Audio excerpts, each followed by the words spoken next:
ফাঁকি দিয়ে কীভাবে রান্না করতে হয় সেটি আমরা আজকে দেখব। তো চলুন আমরা দেখি কিভাবে আলু ও মাছ দিয়ে একটি শর্ট টাইমে মজাদার রান্না করা যায়। প্রথমে আমি কড়াইতে তেল গরম করে অল্প পরিমাণে পেঁয়াজ কুচি দিলাম।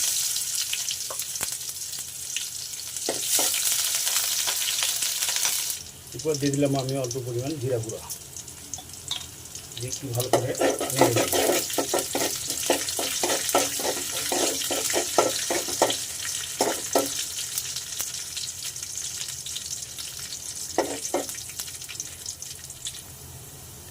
যখন পেঁয়াজটা ভাজা ভাজা হয়ে যাবে তখন আমি দিয়ে দিলাম পেঁয়াজ কুচি, রসুন কুচি ও আদা কুচির মিশ্রণটি।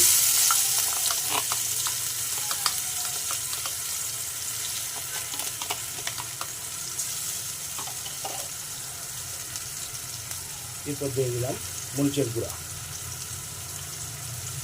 এরপর দিলাম হলুদের গুঁড়া, এরপর দিয়ে দিলাম ধনে গুঁড়া। এরপর সবগুলোকে ভালো করে মিক্স করে ভেজে নেব।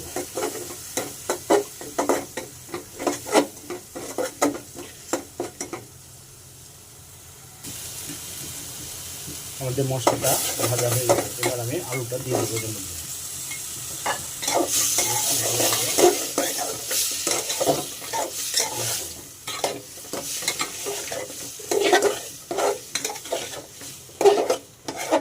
আলুটা একটু ভালো করে কষাই দেবো।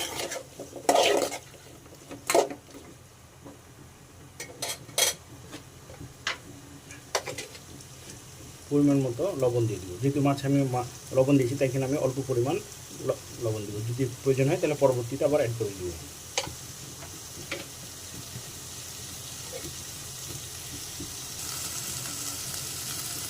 এবার আমি আগে থেকে ম্যারিনেট করা মাছগুলো এটার মধ্যে দিয়ে দিব।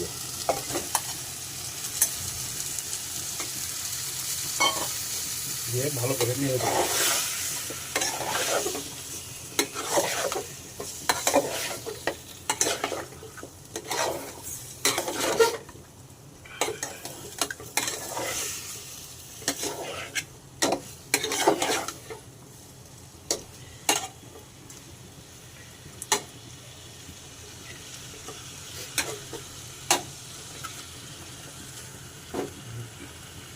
এরপর আমি প্রয়োজনীয় পানিটুকু দিয়ে ঢেকে দিব। এরপর আমি দিয়ে দিলাম 4 ফালি টমেটো, দিয়ে আমি প্রয়োজনীয় পানি দিয়ে এটাকে ঢেকে দিব। তাহলে তৈরি হয়ে যাবে আমার আলু মাছের তরকারি খুবই অল্প সময়ে। তো আমি ঢেকে দিয়ে দিলাম। ফিরে আসছি 15 মিনিট পরে। ফিরে আসলাম, দেখি আমাদের রান্নার কী অবস্থা। আলহামদুলিল্লাহ আমাদের রান্না কমপ্লিট হয়ে গেছে। এবার আমি মাঝে মধ্যে কয়েকটা বোম্বাই মরিচ দিয়ে দেব, তাহলে এর ফ্লেভারটা আর একটু বৃদ্ধি পাবে। আপনারা এই ভিডিওটি কে কোথা থেকে দেখছেন জানাবেন,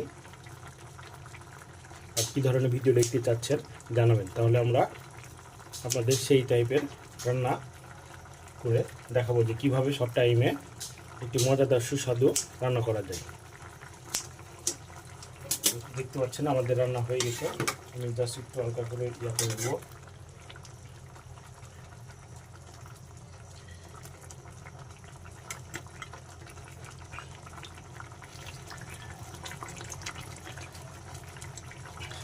সাথে থাকার জন্য ধন্যবাদ।